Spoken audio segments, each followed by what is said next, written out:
அம்மாவும் திவ்யாவும் பேசணும், சுற்றி வேற யாரும் இருக்கக்கூடாதுல்ல, கரெக்ட்ல? அந்த இடத்துக்கு எப்படி நீங்கள் அரைவ் ஆகுறீங்க ரைட்டிங்கில்? அது எப்படி நடக்கும்னா, அதுக்கு முன்னாடி ஒரு பெரிய கேயாஸ் நடந்திருக்கும்.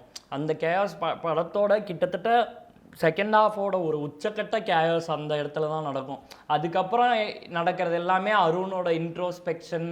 அதுக்கப்புறம் படத்துக்குள்ளேயே ஒரு நிதானம் வந்துடும். அப்சல்யூட் பெயினுக்கு போயிட்டு அதுக்கப்புறம் ஒரு இன்ட்ரோஸ்பெக்ஷன் போயிட்டு அப்படியே படம் வந்து வேற ஒரு பேஸை நோக்கி அந்த சீனுக்கு அப்புறமா தான் நகர ஆரம்பிக்கும்.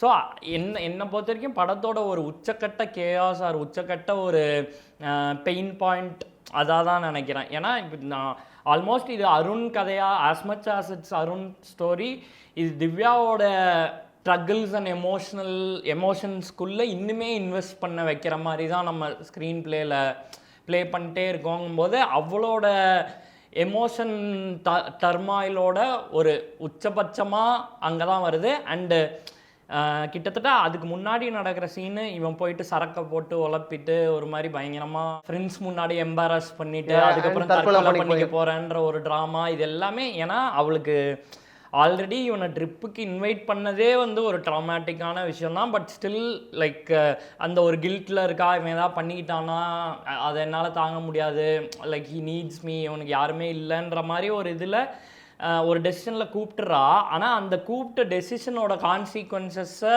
பயங்கரமாக ட்ரிப்பில் ஃபேஸ் பண்ணிட்டே தான் இருக்கா. அந்த ஆக்வர்ட்னஸ் எம்பாரஸ்மெண்ட் நடந்துகிட்டே தான் இருக்குது.